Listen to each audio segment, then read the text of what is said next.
Buenos días, mis queridos hermanos.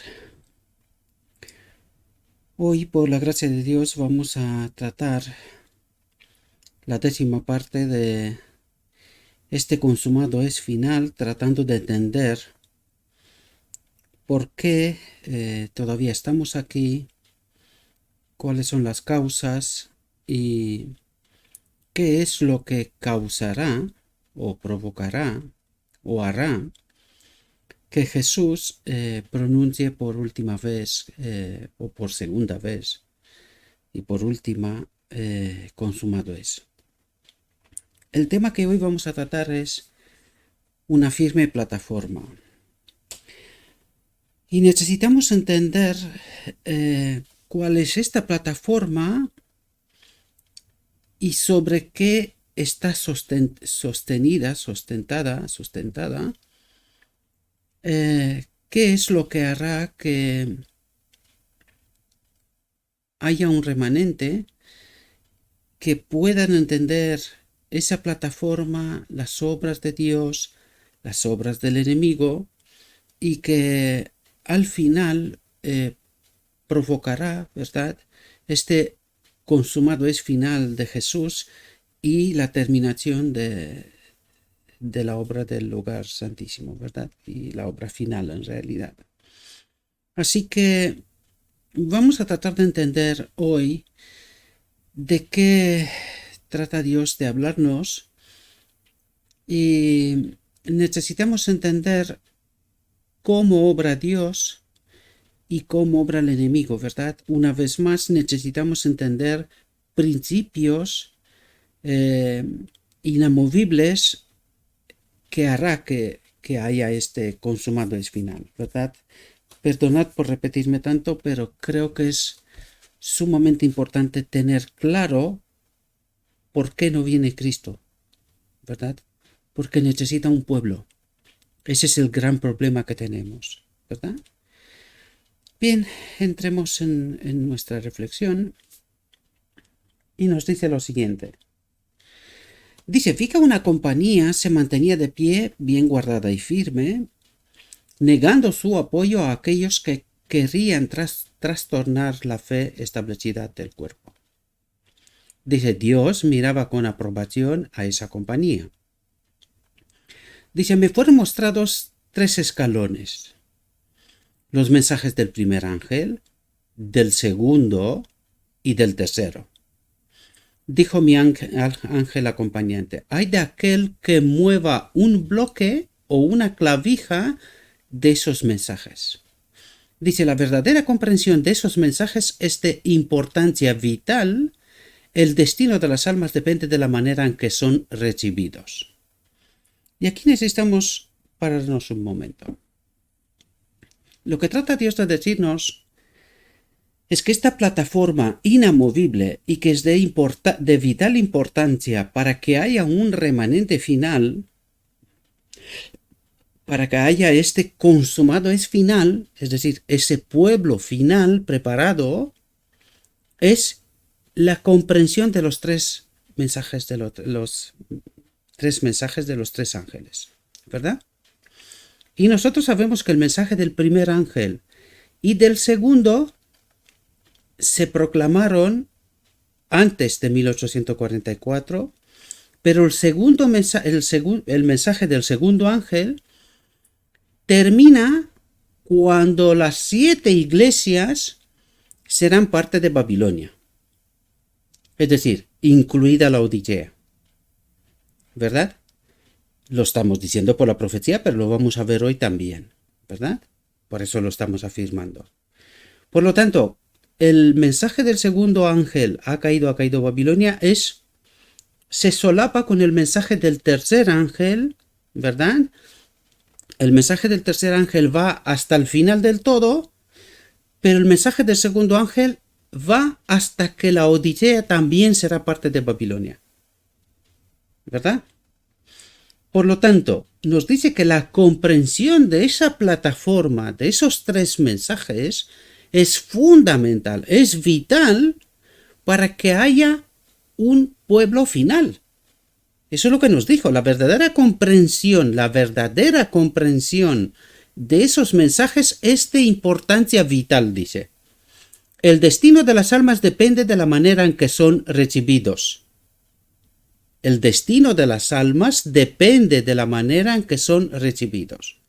Ahora bien, esto implica un estudio profundo de esos mensajes. Porque la comprensión de estos mensajes depende quién es salvo y quién no. Y necesitamos entender realidades muy profundas con respecto a este asunto. Porque vamos a ver que nos estará hablando de cómo recibieron las iglesias el mensaje de Daniel 8:14, el mensaje que daba entrada en el día de la expiación, 2300 tardes y mañanas, qué es lo que ocurre con ellos. Aunque empezará por los judíos, que le pasó lo mismo, ¿verdad? Nos trata de revelar principios que hará que seamos o no parte de ese pueblo final, ¿verdad? Pero ahora bien, dijimos antes que el mensaje del segundo ángel se solapa con el mensaje del tercer ángel y termina cuando la Odisea también será parte de Babilonia. Ahora, la pregunta clave es, ¿cuándo la Odisea terminó siendo parte de Babilonia? Os relato esto desde el principio porque necesitamos estar atentos y comprender en profundidad, ya que nos dice que la comprensión de estos mensajes es de vital importancia. Si somos pueblo de Dios o no lo somos, nosotros necesitamos entender, una vez que vamos a seguir con la reflexión, vais a ver, el rechazo de los judíos de la verdad los dejó en tinieblas total. El rechazo de todas las iglesias en 1844 los dejó en tinieblas total. ¿Y la Odisea? ¿Cuándo entra la Odisea en tinieblas total? ¿Qué fue lo que pasó en 1888? Necesitamos estar atentos a esto, queridos, porque nosotros no entendemos que el rechazo de la verdad nos mete de lleno en tinieblas, sea a nivel personal o sea a nivel iglesia-institución. Bien, una vez que entendemos ese concepto, porque de eso nos hablará Dios y vamos a verlo hasta el final, ¿verdad?, de esta reflexión, una vez que os expliqué lo que os explico, vamos a ver el desarrollo para poder entender qué trata Dios de decirnos, ¿verdad?, con esto de que la verdadera comprensión de estos mensajes es de importancia vital. El destino de las almas depende de la manera en que son recibidos. Y eso es fundamental. Y eso es lo que trato de ayudaros a entender, ¿verdad? Dice, nuevamente se me hizo recorrer esos mensajes. Y vi a cuán alto precio había obtenido su experiencia el pueblo de Dios. La obtuvo por mucho padecimiento y severo conflicto. Atentos, dice, Dios lo había conducido paso a paso hasta ponerlo sobre una plataforma sólida e inconmovible. Dice, vi a ciertas personas acercarse a la plataforma y examinar su fundamento. Algunos subieron inmediatamente a ella con regocijo, otros comenzaron a encontrar defectos en el fundamento, querían que se hiciesen mejoras, entonces la plataforma sería más perfecta y la gente mucho más feliz. Algunos se bajaban de la plataforma para examinarla y declaraban que estaba mal colocada. De lo que nos está hablando aquí es de la experiencia del pueblo de Dios de toda la historia, ¿verdad? Apuntando sobre todo ese tramo final, ¿verdad? Apuntando sobre todo, subrayando ese tramo final. Dice, pero vi que casi todos permanecían firmes sobre la plataforma y exhortaban a quienes habían bajado de ella a que cesasen sus quejas, porque Dios era el artífice maestro y ellos estaban combatiendo contra él. Dice, relataban la obra maravillosa hecha por Dios que los había conducido a la plataforma firme y al unísono alzaban los ojos al cielo y con voz fuerte glorificaban a Dios. Esto afectaba a algunos de los que se habían quejado, y dejado la plataforma, y estos, con aspecto humilde, volvían a subir a ella. Aquí estamos hablando de ese tramo final que os acabo de decir yo, es cuando empieza el mensaje del primer ángel, del segundo ángel. En el tiempo del segundo ángel estamos hablando de Daniel 8:14, 2300 tardes y mañanas, su cumplimiento en octubre de 1844, ¿verdad? Porque allí hay que entender la experiencia de los mileritas y hay que entender luego la experiencia de aquellos que permanecieron después del chasco del octubre de 1844, ¿verdad? De eso trata de hablarnos, en realidad.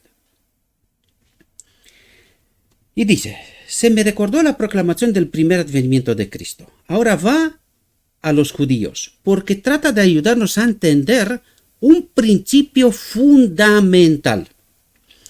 Si aceptamos la verdad que Dios envía del cielo, seguimos caminando. Lo dijimos en las reflexiones anteriores, ¿verdad? Si nosotros aceptamos la verdad que Dios nos la envía, en el momento que la envía, por el medio que fuera, no importa, ¿verdad? Eso no es relevante. Dios envía la verdad. La acepto, la estudio, la compruebo, la acepto, sigo caminando. La rechazo, vuelta a Babilonia. Y ese es el principio que tratará de explicarnos ahora mismo.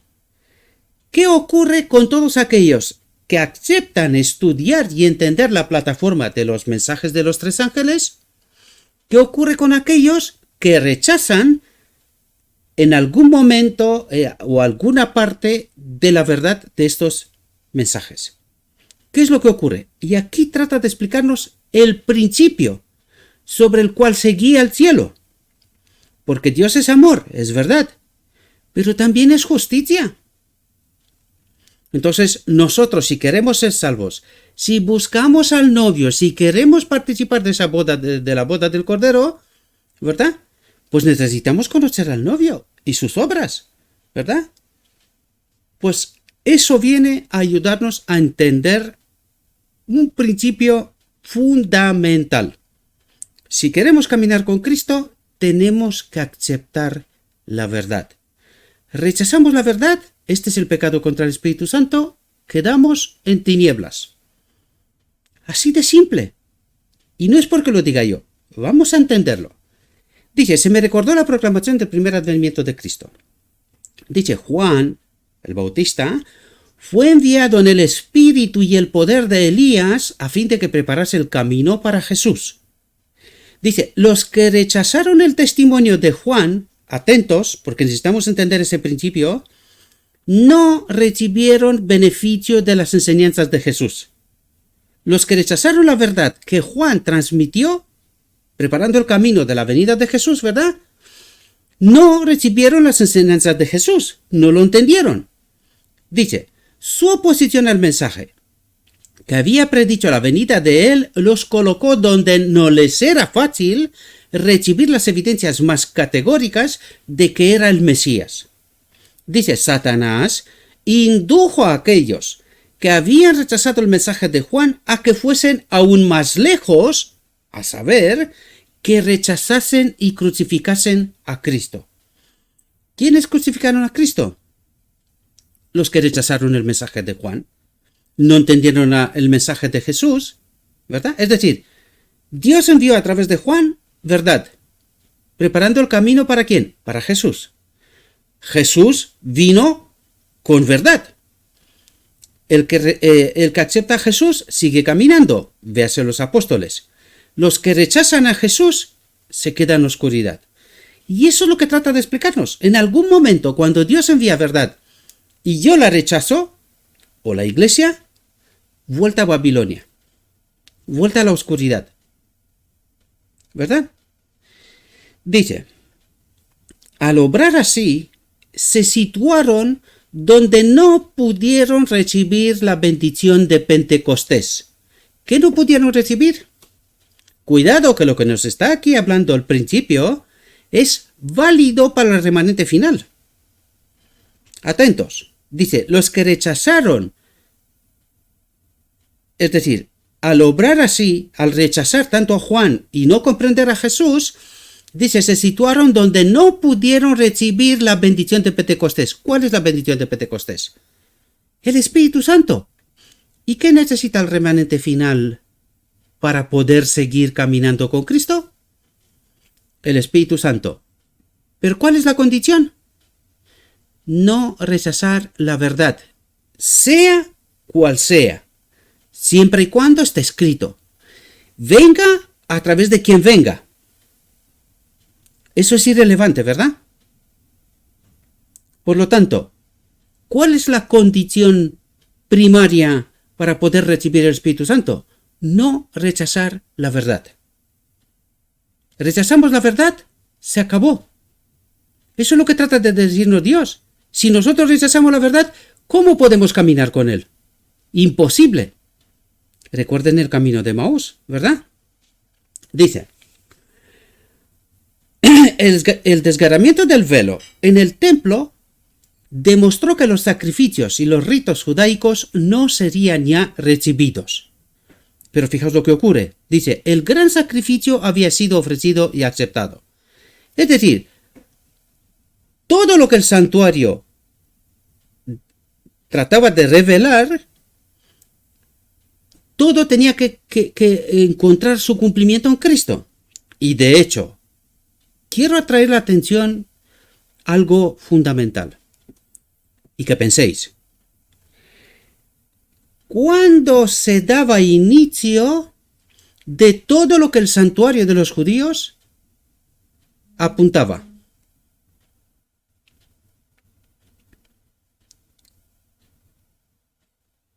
Pensémoslo. La obra del santuario empieza con el altar de sacrificio, ¿verdad? ¿Y cuándo vino el Cordero de Dios? ¿Os dais cuenta que miles de años antes Dios trató de preparar este pueblo para recibir a su Mesías? Y que la obra del santuario empieza con la venida de Jesús, queridos. Y habían tenido miles de años antes el santuario. ¿Entendieron la venida de Jesús? ¿Entendieron ellos toda la obra del santuario? No. Bien. ¿Cuándo recibieron los gentiles el santuario? ¿Cuándo empezó Jesús su ministerio en el santuario celestial? Con su subida al cielo. Por eso nos envió en Pentecostés el Espíritu Santo, ¿verdad? Bien. ¿Cuántos miles de años tuvieron los gentiles para poder entender las obras del santuario? ¿Comprendieron? No, queridos, 1844, el cumplimiento de las 2300 tardes y mañanas, que estaban en octubre de 1844, todas las iglesias las rechazaron, menos los mileritas. Un grupo pequeño, un remanente. Solamente un remanente entró en el día de la expiación. Y vamos a ver qué pasó con este remanente. ¿Qué ocurrió? ¿Por qué estamos todavía aquí? ¿Verdad? Eso es lo que tratamos de entender a través de este consumado es, ¿verdad? Necesitamos entender por qué estamos todavía aquí. ¿Cuál es el problema? ¿Verdad? Dice... El gran sacrificio había sido ofrecido y aceptado. Y el Espíritu Santo que descendió en el día de Pentecostés dirigió la atención de los discípulos desde el santuario terrenal al celestial. Porque a partir de ese momento empieza la obra para los gentiles. ¿Por qué? Porque los judíos rechazaron. ¿Verdad? Dice... Y el Espíritu Santo que descendió en el día de Pentecostés dirigió la atención de los discípulos desde el santuario terrenal al celestial, donde Jesús había entrado con su propia sangre, con su propia vida, para derramar sobre sus discípulos los beneficios de su expiación. Dice, pero los judíos fueron dejados en tinieblas totales. ¿Por qué? Porque rechazaron la verdad. ¿Entendéis? al rechazar a Juan, no entendieron a Jesús. Al matar a Jesús, quedaron en tinieblas totales. Seguimos. Dice, perdieron toda la luz que pudieran haber tenido acerca del plan de salvación. Cuidado lo que dice aquí.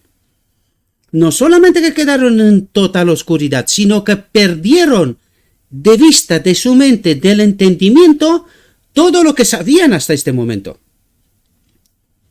¿Verdad? Por lo tanto, la pregunta que el Espíritu Profecía nos hace una y otra vez es muy pertinente. Una vez que entramos en la oscuridad, ¿quién nos sacará de allí?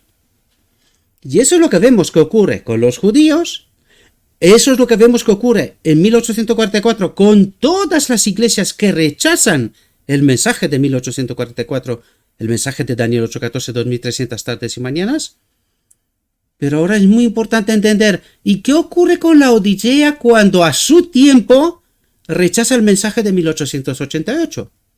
¿Ocurre otra cosa que no les ha ocurrido a los judíos o que no les ha ocurrido a los gentiles? ¿Ocurre otra cosa? No, queridos, lo vamos a ver.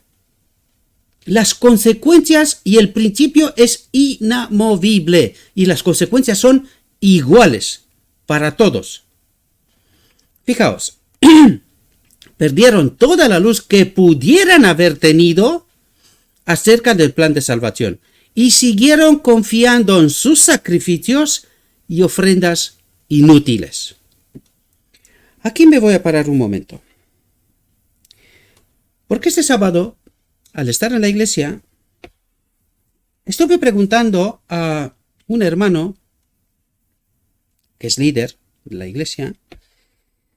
Le dije, oye, ¿podría presentar un mensaje que no tenga ningún tipo de ideas mías, sino simplemente textos de la Biblia del Espíritu y Profecía para poder presentar verdades en el marco de la iglesia? Y la respuesta fue, Gabriel, bajo ningún concepto tú subirás al púlpito para presentar tus teorías. Yo le dije, no me has escuchado. Yo te dije que voy a presentar lo que está escrito. Luego ya todo el mundo tiene que tomar sus propias decisiones. Pero yo dije que no voy a presentar ni una palabra mía, sino solo lo que está escrito. Y me dijo, no, bajo ningún concepto. Y me dio una respuesta que me puso los pelos de punta. Me dijo, la iglesia tiene sus dogmas. Yo cuando lo escuché me quedé casi de piedra. ¿Dogmas? ¿La iglesia tiene dogmas? En aquel momento me di cuenta que había alguien más entre nosotros y que hablaba.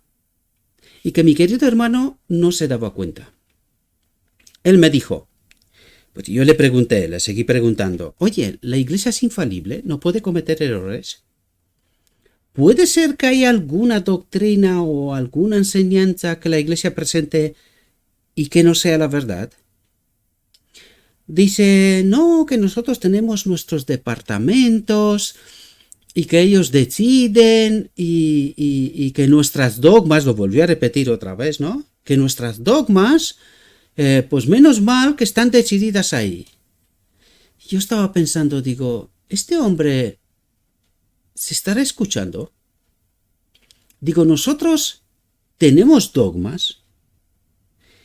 Nosotros tenemos que escuchar a los hombres, lo que deciden los hombres, o lo escrito está.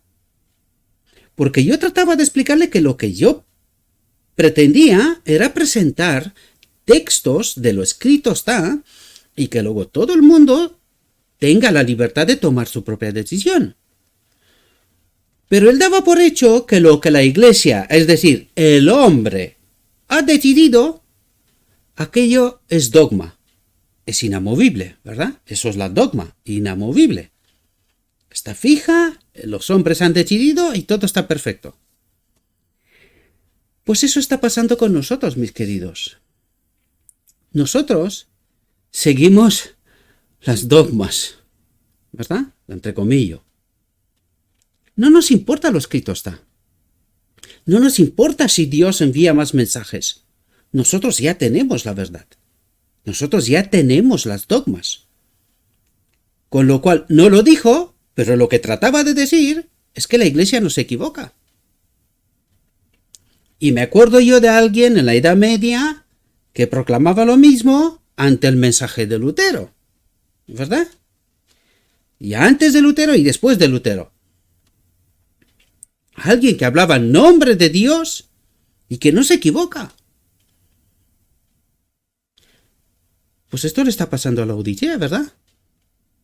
Entre lo que deciden los hombres y un escrito está, no queremos lo escrito está. Nosotros queremos lo que deciden los hombres. Porque la Iglesia no se equivoca, ¿verdad? Me fui triste a casa, queridos. Me fui triste por mi hermano, por mis hermanos y por la Iglesia, queridos. Porque vamos a ver cuál es el final de este principio que los hombres tienen de que lo que la Iglesia ha establecido es la verdad, no hay más verdad. Y nosotros creemos que Dios no habla. Pero eso no es verdad. Dios ha hablado siempre. El problema es que la Iglesia, los hombres, no quieren escuchar. Entre lo escrito está y el dogma, prevalece el dogma. No queremos lo escrito está. No nos interesa. Nosotros ya tenemos la verdad. Desgraciadamente. Pues esta le pasó a los judíos. Esta es la historia de los judíos. Esta es la historia de los gentiles en 1844. Dios envía verdad a través de un granjero. Miller, un granjero. Dios envía su verdad después de 2000 años. Escoge un granjero para enviar su verdad. ¿Qué hizo la Iglesia? Las iglesias rechazaron el mensaje. ¿Y qué fue lo que hizo Dios? Levantó un pequeño remanente. Y con este remanente entró en el día de la expiación. Es decir, se formó la Odisea, ¿verdad? ¿Y qué pasó con la Odisea? Vamos a ver qué pasa con la Odisea, queridos. Porque la Odisea no quiere escuchar. Ella tiene sus dogmas. Tan triunfante como todos los que las precedieron. Los judíos, las iglesias de los gentiles, todos eran triunfantes.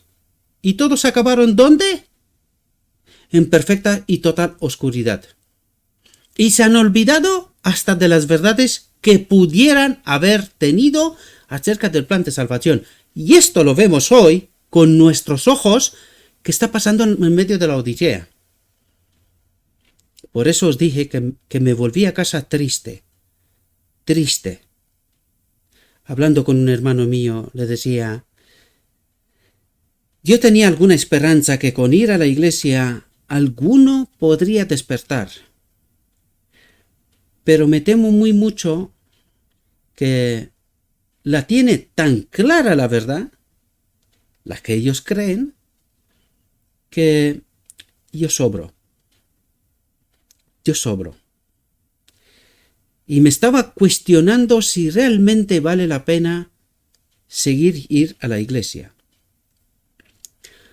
Yo seguiré yendo a la iglesia, al menos por un tiempo más, tratando de salvar, porque gracias a Dios, al terminar en el sábado la iglesia, alguien se me acercó y me hizo ciertas preguntas. Lo que me está diciendo que todavía hay almas sinceras, honestas, que quieren conocer a Cristo, que están allí en medio de confusión, en medio de Babilonia. Porque no nos equivoquemos, ya lo hemos presentado en varias ocasiones. La Odisea está en Babilonia. Hace tiempo ya, ¿verdad? Dice, el santuario celestial había reemplazado al terrenal, pero ellos no tenían noción del cambio. Solapen esta reflexión con la visión de los dos tronos.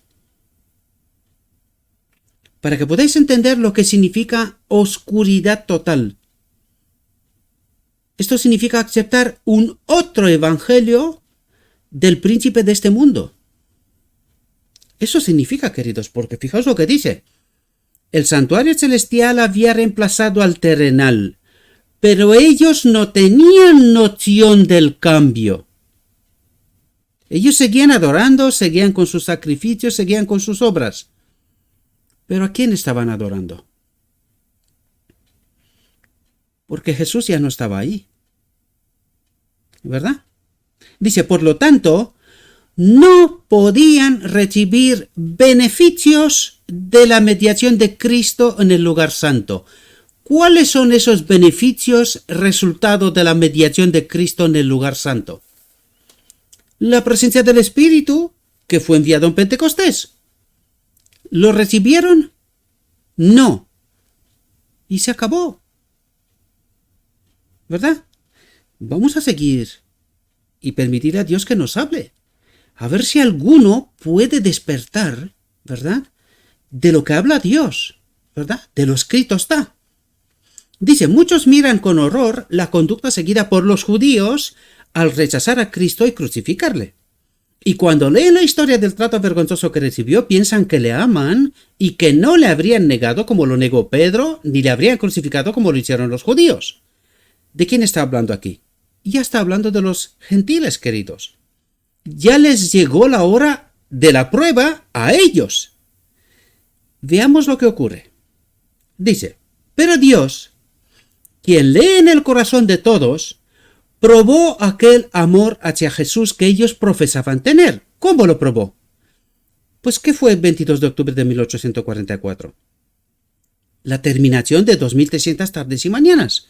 Si tanto amamos a Jesús, ¿nos interesa la profecía? ¿Nos interesa las obras de Jesús? ¿O no? Pues les llegó la hora, ¿verdad? Y dice, todo el cielo observó con el más profundo interés la recepción otorgada al mensaje del primer ángel. Pero muchos que profesaban amar a Jesús y que derramaban lágrimas al leer la historia de la cruz, se burlaron de las buenas nuevas de su venida. ¿Qué pasó en 1844? El tiempo de prueba. Les llegó el tiempo de prueba. ¿Qué hicieron? Ante la verdad enviada del cielo a través de un granjero, William Miller. Se burlaron. Vamos a ver qué pasó. Vamos a ver si igual les pasó lo mismo que a los judíos. Dice, en vez de recibir el mensaje con alegría, declararon que era un engaño. ¿Y qué declara la Odisea hoy ante el mensaje de la verdad? Gabriel, bajo ningún concepto tú subirás al púlpito para que nos presentes tus teorías, dice. Podría decirlo claramente, tus engaños, ¿verdad? ¿Se repite la historia, queridos? ¿Se repite la historia? ¿Y nos damos cuenta? ¿Entendemos lo que está ocurriendo? Me temo que no, ¿verdad? Desgraciadamente, me temo que no. Dice, en vez de recibir el mensaje con alegría, declararon que era un engaño. Aborrecieron a aquellos que amaban su aparición y los expulsaron de las iglesias. ¿Qué pasó con los mileritas y con todos aquellos que aceptaron este mensaje? Fueron expulsados. Lo sabemos por la historia. Fueron expulsados. ¿Qué ocurre hoy? Lo mismo. Lo mismo. Dice, los que rechazaron el primer mensaje no pudieron recibir beneficio del segundo. El mensaje del segundo ángel, ¿verdad? Dice, tampoco pudo beneficiarles el clamor de medianoche en que había de prepararlos para entrar con Jesús por la fe en el lugar santísimo del santuario celestial. Cuidado que aquí hay tipo con el remanente final. ¿Verdad? Dice, y por haber rechazado los dos mensajes anteriores, entenebrecieron de tal manera su entendimiento que no pueden ver luz alguna en el mensaje del tercer ángel que muestra el camino que lleva al lugar santísimo. Tremendo me parece, ¿verdad? tremendo. Dice, vi que así como los judíos crucificaron a Jesús, las iglesias nominales, ¿qué quiere decir con nominales? Gente que están en el registro de la iglesia, pero que no tienen ni la remota idea de la profecía. No conocen a Jesús. No conocen el Evangelio. De eso se trata. Eso es lo que está diciendo. Iglesias nominales. Con el nombre estás allí. Pero no sabes por qué estás ahí. Tú sigues a los hombres, a las dogmas, pero no tienes ni idea del Evangelio. ¿Verdad? Por lo tanto, vi que así como los judíos crucificaron a Jesús, las iglesias nominales han crucificado estos mensajes. Han crucificado estos mensajes. Porque los mensajes, ¿de quiénes son? ¿A quién representa? A Jesús, queridos. Es a Jesús. Es que toda esta obra apunta en un solo lugar, al mensaje del día de la expiación. Cristo, nuestra justicia. Y mucha gente no entiende, ni siquiera sabe quién es Cristo. No entiende quién es Cristo. Ni la remota idea tienen. Dice, y por lo tanto no tienen conocimiento del camino que lleva al Santísimo, ni pueden ser beneficiados por la intercesión que Jesús realiza allí. Dice, como los judíos que ofrecieron sus sacrificios inútiles, ofrecen ellos sus oraciones inútiles al departamento que Jesús abandonó. ¿Y quién está en ese departamento? Véase la visión de los dos tronos. El enemigo ocupó enseguida aquel trono y aquella obra. Dices, y Satanás, a quien agrada el engaño, asume un carácter religioso, véase, dogmas, ¿verdad? Y atrae hacia sí la atención de esos cristianos profesos, obrando con su poder, sus señales y prodigios mentirosos para sujetarlos en su lazo. Dice, a algunos los engaña de una manera y a otros de otra. Tiene diferentes seducciones preparadas para afectar diferentes mentalidades. Y yo os hablaba en la última reflexión. Mucha gente piensa que solamente la doctrina de la Trinidad es una seducción y que con entender esto ya está. Falso. ¿Quién es Cristo nuestra justicia? Porque mucha gente no tiene ni idea. Ni la más remota idea. ¿Cuál es nuestra mayor necesidad? ¿Y quién es Cristo nuestra justicia? Porque este Cristo fue también la justicia de Jesús. Eso necesitamos entender. Y me temo muy mucho que estamos tan lejos como el cielo, si no más allá. Nosotros no entendemos esta realidad, ¿verdad? Dice, algunos consideran con horror un engaño, mientras que reciben otro con facilidad, ¿verdad? Dice, Satanás seduce a algunos con el espiritismo.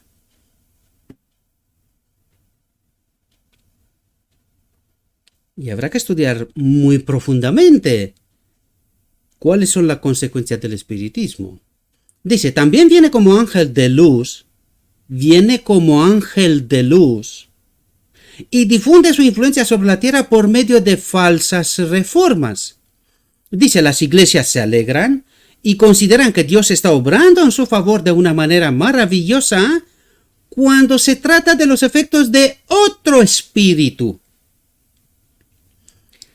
Y por la gracia de Dios he tratado de abrir vuestra mente y vuestros ojos. Porque este espíritu es tan engañador, se le parece tanto al verdadero espíritu de Dios, que la grandísima mayoría de los cristianos no tienen ni la remota idea que están adorando a Satanás. Ni la remota idea. Dice, la excitación se apagará y dejará al mundo, la iglesia, en peor condición que antes. ¿Peor condición que antes? ¿Qué decían los judíos a Jesús? Nosotros tenemos a Abraham y a Moisés. Nosotros tenemos el Evangelio puro. ¿Y los gentiles? Nosotros tenemos el Nuevo Testamento, los apóstoles, ¿verdad? ¿Y la Odisea? Nosotros tenemos la Biblia y la profeta, ¿verdad? ¿Y por qué necesita Dios un remanente al final del tiempo? ¿Por qué? Porque todos están engañados por este falso espíritu, ¿verdad? Están adorando a un otro Dios y ni siquiera se dan cuenta, ¿verdad? Ni siquiera se dan cuenta. Ellos tienen sus dogmas. Dice, vi que Dios, atentos, ¿quiénes son los que serán este remanente? El final. Dice, vi que Dios tiene hijos sinceros entre los adventistas nominales. ¿Quiénes son los adventistas nominales? Aquellos que van a la iglesia, pero que no tienen ni la remota idea de la profecía. No saben en qué situación están y cuál es su realidad, la que viven. Y no saben que están en un engaño desde hace tanto tiempo que lo dan por hecho que sus dogmas son infalibles. Ellos tienen la verdad ya. No hay más verdad. Pero no se hacen la pregunta, oye, ¿y por qué necesita Dios de sacar un remanente de medio de la Odisea? Por lo que nos va a contar aquí, queridos. Por el rechazo del mensaje de 1888. Ya se nos dijo desde entonces, el Espíritu Santo se ha retirado, Cristo nuestra justicia, y que el pueblo camina hacia Egipto. ¿Qué símbolo tiene Egipto? La muerte. Hacia la muerte, camina hacia la muerte. ¿Verdad? Dice, vi que Dios tiene hijos sinceros entre los adventistas nominales y las iglesias caídas. Es decir, todas las demás que no entraron en 1844 en el día de la expiación. Pero allí hay hijos sinceros, ¿verdad? Y dice, y antes que sean derramadas las plagas, los ministros y la gente serán invitados a salir de esas iglesias. Apocalipsis 18:4. Salid de medio de ellos, pueblo mío, para no recibir de su castigo, ¿verdad? Pues aquí lo vemos. Dice, y recibirán gustosamente la verdad. Por lo tanto, pregunta de 1.000 millones. ¿Dónde está la verdad? ¿En las iglesias caídas o fuera de ellas? ¿Cuándo recibirán gustosamente la verdad? Cuando hayan salido de esas iglesias contaminadas. Por lo tanto, mis queridos amigos, ¿vuestros dogmas son la verdad? Esto está escrito, queridos. No lo escribí yo. Está escrito, lo tenéis en medio de vosotros desde hace tanto tiempo. ¿Conocéis la profecía? ¿Entendéis lo que está ocurriendo? Parece ser que no. Porque tú, Gabriel, bajo ningún concepto subirás a ese púlpito para contarnos tus teorías. Pues resulta que la profecía dice que la verdad está fuera de las iglesias oficiales, nominales. Está fuera. ¿Por qué? Porque todas las iglesias están en Babilonia, queridos. Y vosotros, a pesar de ser líderes, desconocéis la profecía. Vosotros seguís vuestras dogmas de hombres. Pero habéis dejado de caminar con Cristo hace mucho, demasiado tiempo. Dice, Satanás lo sabe. Y antes que se dé el fuerte pregón del tercer ángel, despierta excitación en aquellas organizaciones religiosas a fin de que los que rechazaron la verdad piensen que Dios los acompaña. ¿No fue esta la experiencia de los judíos y de los gentiles? Claro. ¿Y qué es lo que está ocurriendo en medio de la iglesia? Ellos piensan que Dios les acompaña. ¿Y quién les acompaña? Pues quien nos dice la visión de los dos tronos. Están delante del trono del lugar santo, adorando a Satanás, siguiendo su evangelio y no lo saben. No solo que no lo saben, sino que ante la verdad le rechaza. ¿Por qué? Nosotros tenemos nuestros departamentos y nuestras dogmas y la iglesia no falla. Pues seguid a los hombres. Porque Dios habla, pero tapamos los oídos. Gabriel, bajo ningún concepto subirás al púlpito para presentar tus teorías. Tampoco quería. Simplemente quería traer la atención de cómo actúan ante lo escrito está. ¿Hay algún tipo de interés con respecto a eso? Y ya se me quedó claro. Nulo. Cero absoluto. Ni me esperaba otra cosa, porque cuando uno está en oscuridad, aunque le pongas la linterna en los ojos, no ven nada. No ven. Sin Cristo no hay luz. Y Cristo ya no está en el trono del lugar santo. Ya no está allí. Dice, Satanás espera engañar a los sinceros e inducirlos a creer que Dios sigue obrando en favor de las iglesias. ¿Cuáles iglesias? Todas. ¿Cuáles iglesias están engañadas? Todas. ¿Hay alguna excepción aquí? No. ¿Cuándo termina el mensaje del segundo ángel? Cuando la Odisea también claudica ante Babilonia. ¿Y ha claudicado? Pues claro que sí. Solo hay que ver su doctrina. Yo le preguntaba a mi hermano y me decía que no, que la iglesia adventista no cree que hay 3 dioses. Pues digo, tú no te conoces tus doctrinas, ¿no? Hay una doctrina para el Padre, Dios Padre, hay otra doctrina para Dios Hijo y hay otra doctrina para Dios Espíritu Santo. Y la doctrina número 2 habla de la Trinidad. Muy astutos en español la pusieron la deidad, pero váyase al inglés. Que la doctrina fue escrita en inglés. Váyase al inglés y mira a ver qué dice. ¿Deidad o Trinidad? A ver si alguna vez los dormidos despiertan, si fuera posible. Porque yo honestamente creo que no, pero por si acaso hay que pelear, ¿verdad? Hay que tratar de presentar la verdad, aun sabiendo que rechazarán. Desgraciadamente, esta es la pura verdad. Dice, Satanás espera engañar a los sinceros e inducirlos a creer que Dios sigue obrando en favor de las iglesias, pero la luz resplandecerá y todos los que tengan corazón sincero, que buscan de verdad la verdad, dejarán a las iglesias caídas.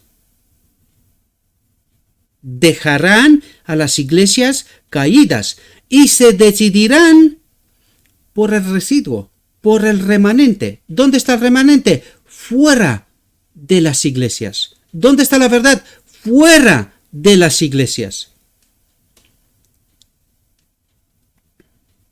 Espero, mis amados, que se pueda entender la verdad. Desgraciadamente hay muy poca gente dispuesta a escuchar. Desgraciadamente. Viendo cómo va el ministerio, pues Dios trata de despertar gente. Pero yo no sé cómo, parece ser que en lugar de que la gente despierte, cada día duermen más y mejor.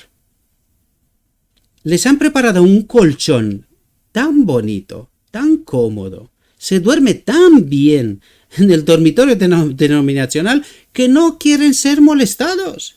¿Qué escrito está? ¿Qué teorías, Gabriel? Si nosotros ya tenemos nuestros dogmas. Se me está poniendo los pelos de punta cuando pronuncio esta palabra. Porque Roma presentó sus dogmas. Y ahora escucho a un adventista hablando de dogmas. Yo no sé si llorar o reír. Estoy confuso. Se me está montando aquí un cacao mental. Literalmente. No me puedo creer lo que estoy escuchando en medio de la Odisea. La apostasía al culmen. Más no poder. Y me dan ganas de llorar, queridos, porque esta gente son líderes. Esta gente llevarán a la muerte a las iglesias, queridos. Y la gente normal y corriente creen que lo que esta gente les predica es la verdad. Pero nada más lejos de la realidad, desgraciadamente. Dijo mi guía: todavía hay mucha luz que debe brillar de la ley de Dios y del Evangelio de la justicia. Este mensaje, entendido en su verdadero carácter y proclamado en el Espíritu, crecerá hasta alcanzar una importancia tan grande como apenas soñáis, y iluminará la tierra con su gloria. Yo confío plenamente, queridos, que Cristo terminará su obra. Cristo encontrará almas sinceras, como en el tiempo de Elías, cuando decía: Señor, ¿he quedado solo yo? Y Dios le dijo: no, hay 7,000 más. Almas sinceras, almas preparadas por Cristo mismo. Y yo sé que las hay, porque casi diría que no hay sábado que vaya a la iglesia y que alguien no se me acerque y me pregunte, que busque la verdad. Y esto me está diciendo que todavía hay almas que buscan a Cristo. Y esta es la razón por la cual todavía sigo yendo a la iglesia, porque de otro modo estoy perdiendo el tiempo. Y yo no tengo tiempo para perder.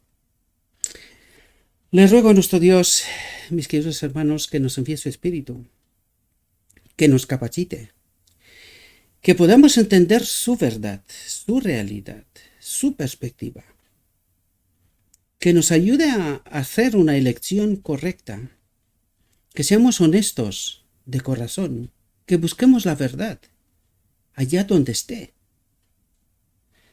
Y como siempre os he dicho, en la descripción de este vídeo encontraréis los enlaces a la reflexión. Queridos, no tenéis que confiar en ningún hombre, empezando por mí. Yo trato de ayudaros a ver lo escrito está, pero es vuestro trabajo profundizar, estudiar, asegurarse que está escrito. Y si no lo está, échelo. Échelo a la basura. Pero no paren de buscar la verdad. No confíen, queridos. No confíen, porque todo está contaminado. Se ha encargado el enemigo de contaminarlo casi todo. Os deseo, mis queridos hermanos, que tengáis un próspero día. En todo lo que os he dicho, os lo he dicho en nombre de Cristo Jesús. Amén.